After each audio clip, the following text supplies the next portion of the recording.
Welcome to MoonLore. We're here to talk about the Virgo New Moon on September 6th at 8:51 p.m. Eastern Time, 14 degrees Virgo. Mm-hmm. Is that You got it? Got two, Jenny? 14 Yep, that's degrees? correct. All right. Everything checks out. Okay, it all checks out. That's what we needed to do. We needed to check out. After all, it's Virgo. We've got to have all our ducks in a row here. So yeah, here we are. We're in Virgo season, which of course the new moon is always, because it's the new moon, it's when the sun and the moon are conjunct. So if we're in Virgo season, it's going to be a Virgo new moon. So how do you think about the cycles of the sun and the moon? Well, I know we've talked about this a lot, but I think the easiest way to start thinking about it is to use the plant cycle and to think about your new moon as the time when you plant a new seed. So really, it's an opportunity to start a new cycle. We get this opportunity every month. The other thing I keep thinking about the new moon is it's this opportunity to be very focused, to concentrate on one thing, the one thing being Virgo in this case. And I like to think of that just because we live in such a scattered world. We're all like multitasking and trying to do a million things at once. And this is an opportunity to like do away with all that and just focus on the one thing, which is planting a seed for something new in your life. So, yeah. That's great. I really like thinking about it that way as the focal point, because yeah, when you're planting a seed, you're not throwing the seeds everywhere. You're planting them in one spot, and the purpose is to grow one thing.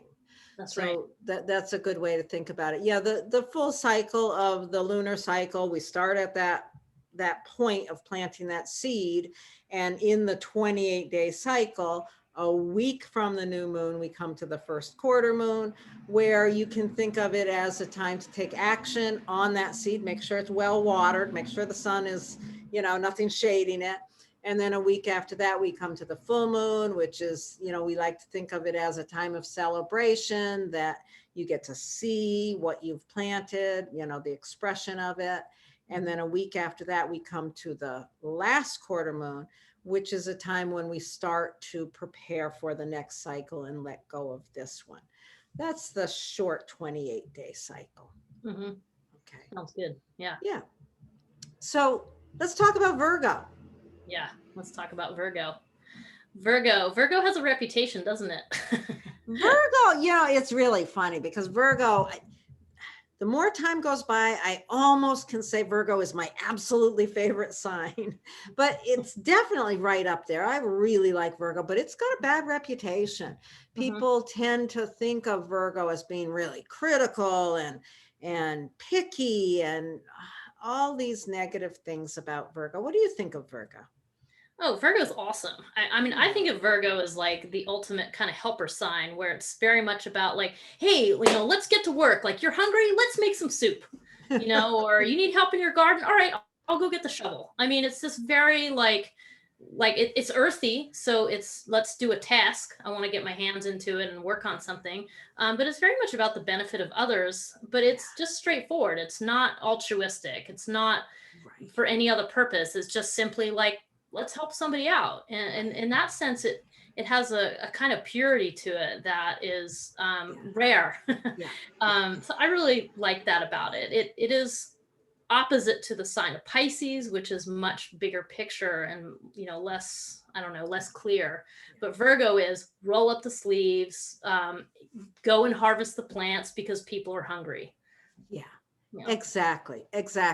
Yeah, Virgo, and there's such a kindness about Virgo. That I always think of, when there's a lot of Virgo, there is the need to perfect something to be of service, and that's the piece of it that I just love so much. The level of humility and kindness. It's not, I'm going to do this so that you'll tell me how great I am. It's, I'm going to do this so that people can eat.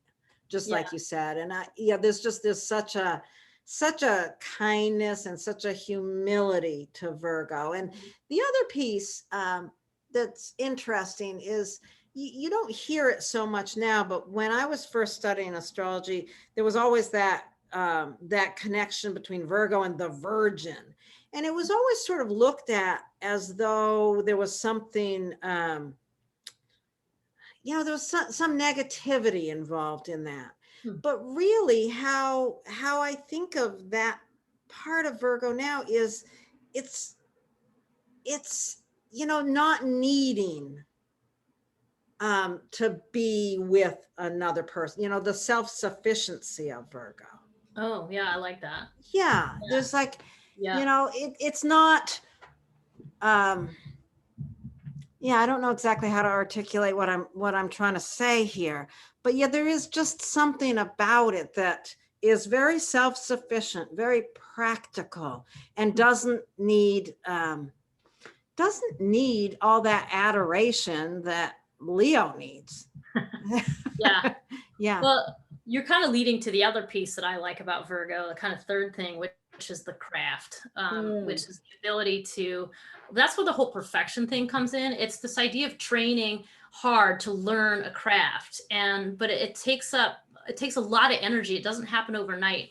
And I think one of the things that we struggle with in our society is people want instant gratification or skills like that. And that's just not the reality of things. There's this kind of older way of being, like we really work hard to get good at something, and it takes years and years, and it takes diligence, it takes effort, but it's also very present. It's not looking at the years and years, it's looking at the right now. I'm going to learn this skill to get better at this today, so it has this very practical, present focused thing to it, which I think is awesome. So it's going to be the sign of like people who are in the trades to some degree, that kind of that hands-on oriented thing where you're helping other people. Yeah.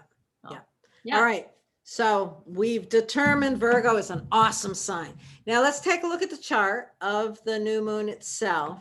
Do it. And Okay. see if there's some information there that might be useful as we think of planting a seed at this time of the month. Yeah. Okay. So here's the chart. This is the Eastern Standard Time up here in Vermont. So this is the chart of the East Coast of the United States. But everybody in the world is going to have the new moon at 14 degrees of Virgo. So there we have that. And what happens for me right away is I see how it is in an exact trine with Uranus and Taurus. I can't get away from that. It's also 14 degrees of an earth sign. So that is that is pretty powerful. That's I think of that Uranus informing this new moon. And what is it informing us about? It's informing us about stability and perhaps the lack thereof right now. Yeah, I mean, you can think of it as the new moon itself trying to stabilize things, or Uranus trying to wake up, informing the seed that you're planting. There needs to, when you think about the seed that you're going to plant for this new moon, really bringing ideas of innovation. To that. I think that's a really important piece to think about. It's a trine aspect. It's not a square where there's some big struggle involved. It's like there's a flow here. There's a flow of excitement, a flow of interest, a flow of innovative understanding to this very practical seed that you're planting. Yeah, and it's kind of funny because I actually think that you probably should actually for real go and plant a seed, because Uranus is to do with Mother Nature there in the sign of Taurus. And I actually kind of think it is almost like that, like go and do something that's good for the environment, which is something as simple as that. Yeah, plant a tree. Literally. That's awesome. That's great. So that's really the only other aspect that's made to this is an opposition from Neptune. It's not real close as far as orb goes, but it is in an opposition there. Mm-hmm. So, there's sort of this idea of bringing this excitement, and yet you're not quite able to see it clearly. Yeah, the Neptune brings us dreamy, foggy, those kinds of designations to the new moon of like, what is it exactly you want to do? And I do think that there's a lot of confusion in these times too, of like knowing exactly what to do or how to get something done. And there's a little bit of that. So I think you have to kind of go with a little bit and be okay with not really knowing for sure. But yeah, and the other thing with Neptune there is just, allowing your intuition to inform what it is you're doing, not trying to figure it out too much, just allowing it the space of your imagination and that kind of thing. Yeah, it really brings that Pisces Virgo polarity into play, doesn't it? I mean, just of the nuts and bolts being Virgo, like, okay, let's roll up our sleeves and make the soup. And then the Pisces is like, and we'll feed all the people. Right. So it kind of brings in, it's asking us to look at that individually and in our own lives. That's interesting. Yeah. Interesting.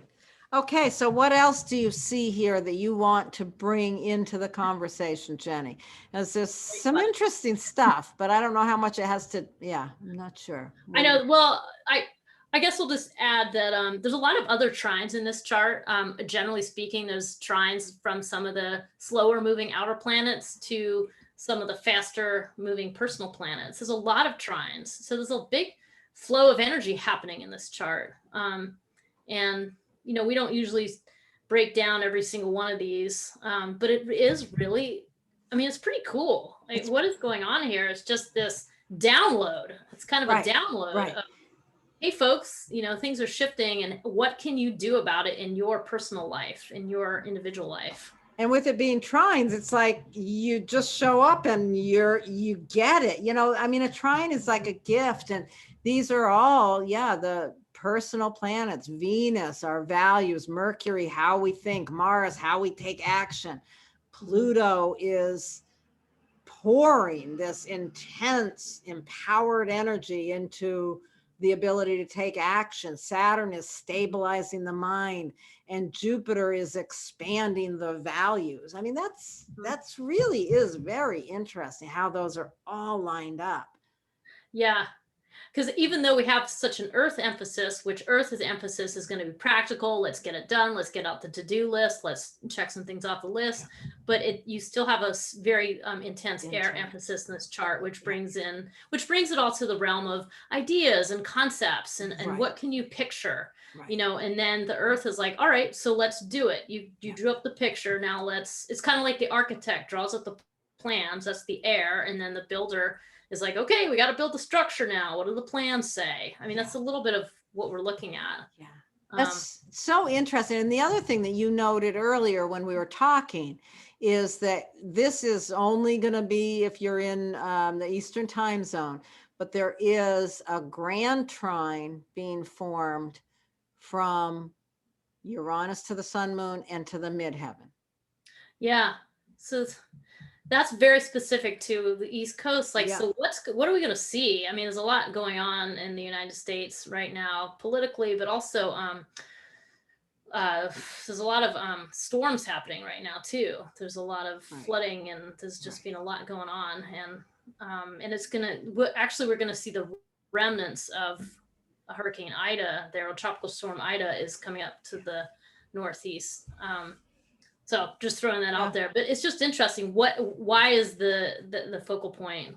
Right. Going right to that midheaven. It's like something, and if you think of it in a personal way, it's like this innovation of this practicality and the importance of bringing it into public view. Yeah. Somehow, taking an action with what you understand, this innovation that is being awakened. Yeah, I know. It's cool because it is kind of a yin and yang, or both. Like yin is going to be the earth sign, so we're getting it done, and then the yang of the air signs, like having all these ideas and being more outwardly expressed. So, yeah. Fascinating. Okay, so why don't we talk about bringing this into your personal charts? We don't need to be sharing this for this part, I don't think, do we? Yes, I will take the chart down. Okay. Let us know if you have questions about that. Take that chart down, and we're going to just kind of go through and think about where in your chart this is happening. So if and I'm going to take the first 6 and you're going to take the next 6, okay? Yeah. All right. Yes, Bob. So just kidding. if you've got Aries rising, If you've got Aries rising, this Virgo new moon is happening in your 6th house. And so what you're going to want to do is plant a metaphorical seed to develop personal routines, practical, meticulous personal routines. You want to plant a seed to start a new self-care routine with the purpose of increasing health. I think that's pretty much what you want to do if you've got Aries rising. Now, if you've got Taurus rising, this new moon is going to be happening in your 5th house, and you're going to be planting your metaphorical seed in that area, which is about children and loved ones. So you want to find a way to plant a seed around expressing love in a really practical, constructive, kind of pragmatic manner, or begin a practical, a creative project that has practical applications. That would be another thing that you could do. If you have Gemini rising, this Virgo new moon is going to be in your 4th house. So the seed that you want to plant here is something around being of efficient service to your family or to your home. You want to begin a project to make your home more functional, to make life more workable at home. If you have Cancer rising, you're going to, this is happening in your 3rd house. So you can plant a metaphorical seed to around becoming more conscientious in your communications, more accurate in your speech. You want to, you could plan or start some sort of a writing project, or you could also take it to the other side and, because the 3rd house is also about siblings. So you could use this as a time to reconnect with a sibling. So yeah, you want to plant a seed to express yourself with cautious precision. I guess that's how I'd say that. Now, if you've got Leo rising, this is happening in your 2nd house, and you're going to want to plant a metaphorical seed to grow your understanding of your finances. Maybe you want to start a new budget or hire a new accountant, but something around getting your finances into a more practical manner. So I'm going to let you do the next 7 because I thought I had done the next one, but I hadn't. That was a trick. It was a trick. Let's see. Well, Virgo rising. Virgo rising means that this new moon is happening in your 1st house. So this is something like bringing an air of humility to your own self-development, like let go of self-criticism or self-judgment, regardless of where you are on whatever project you're working on.